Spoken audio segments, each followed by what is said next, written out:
On that day, a fire supposedly started, me boys, by Daisy, Mrs. O'Leary's cow on the west side, kicking over a kerosene lantern. Took out a third of the city, but the silver lining behind that smoke is the linchpin in what would become a canal system connecting the entire continental United States by water. The 1848 Illinois District Canal, Manhattan plants and people use the rivers as sewer, which pollutes the lake. People were dying left and right of typhoid and cholera. So to stop the river polluting the lake in 1900, we completed a new canal. But the Chicago sanitary and chip canals dug so deep off the South Branch using gravity, we caused this very river you will find if you look at a sapphire or fluorite. You see it in the lobby box, like a pyramid with the point cut off and inverted.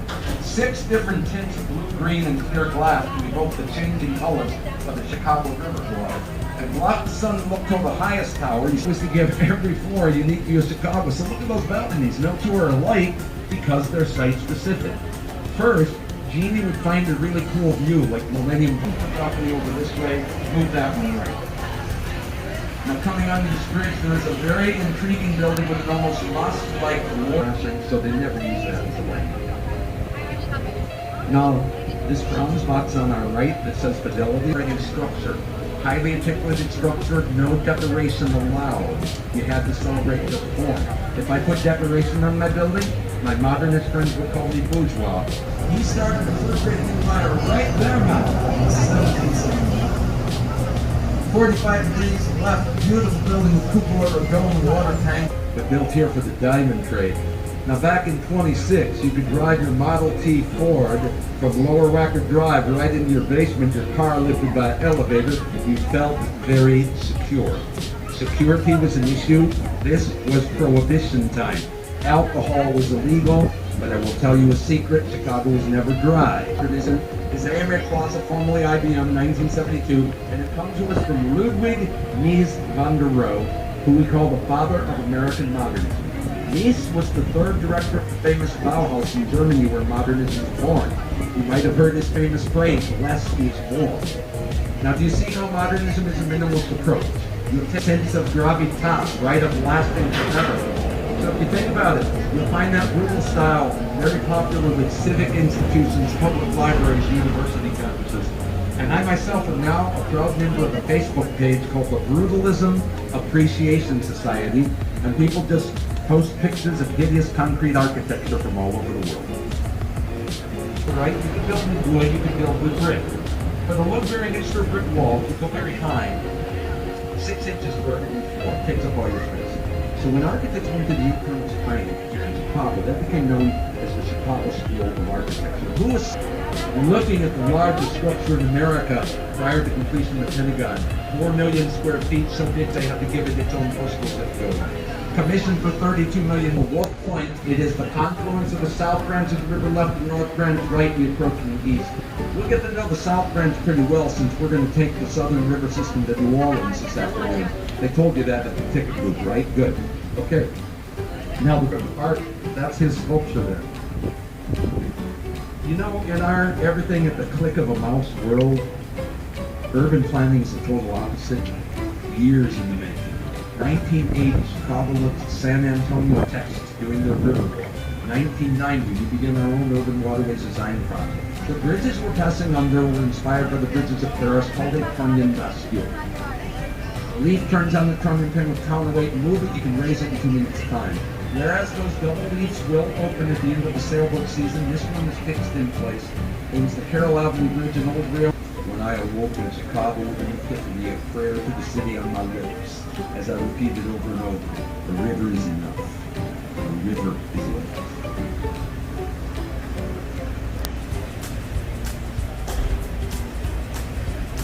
This building. Now, in this case, my friends, watertight box structures filled with concrete.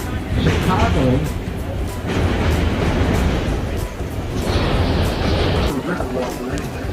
I don't know, they didn't even cry too much when it went away. But you know what? It had historic significance. And the Army Corps of Engineers working with them said, you know, you had to tear down the old 30s Art Deco, and then what happens in architecture in America? Nothing for 25 years. And you guess why? A great economic depression followed by World War II. It is the post-warriors when Mies van der Rohe and the black box modernists really coming to the world. And look on your right, by 1965, welcome to the Mad Men advertising age. We're fully blown into modernism now. You can see the Amtrak and Metro trains going into Union Station. Now, when you look down the river, we have a time machine. It introduces us to the style known as international style. And you can see international style, it's a little softer, it's a little gentler than the continental frame of modernism. That's why they get the concrete. But you may have seen the building like that wherever you're from, because you, by putting ourselves on the map. So they spent $800,000 and they painted a map of the Chicago River you're traveling on, and they put themselves on the map. That red dot is this very building. If you'd like, you can say those 3 words with me. You are here. North Branch at the top, we're heading south. I find this to be better than GP. When you to the Gotham City Bank, the Heath Ledger's Joker was robbing in the opening scene. Shot in the abandoned home. 2.7 million square feet, largest post office on the face of the earth in 1921. Booyah! We needed a lot of space as the mail order catalog business was invented in Chicago. Popping up here. What don't we see? You don't see the real tall office buildings because the proper business district of Chicago moved past the rivers, right? The river was north, the lake was east, and back then, that this is the same architect, Bertrand Goldberg, who did the Corncott Towers in Marina City. Goldberg was the modernist who thought outside the box. Fun is intended when I say that.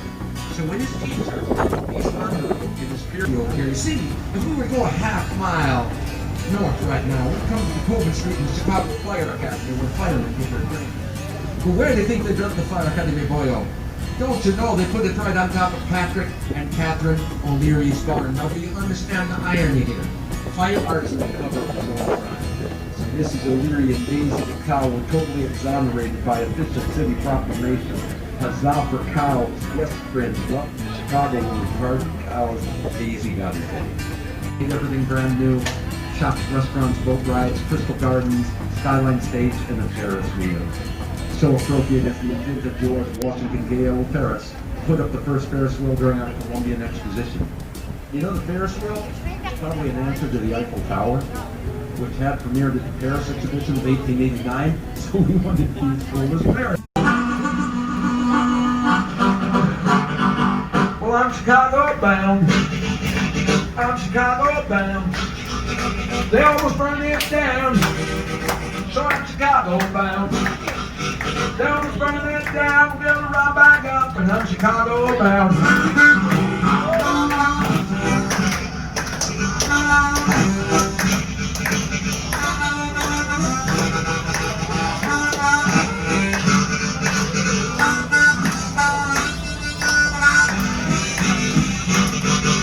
The river runs downhill.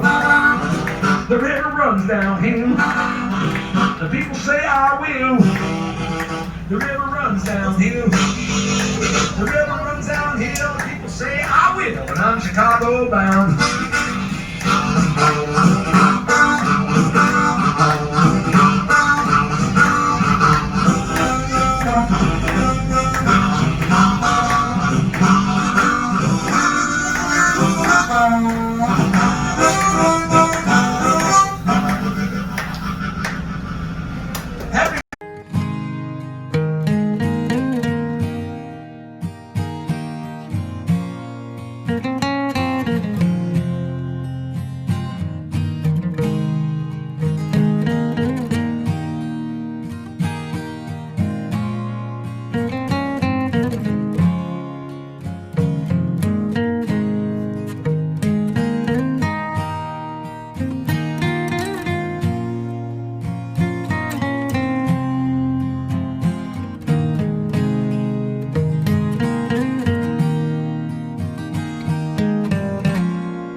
raza, hemos llegado al final de esta transmisión. Espero les guste el tour sobre Chicago. Mucha información que hay. Y pero pues los dejo. Denle un like, compartan, suscríbanse y nos miramos en otro video.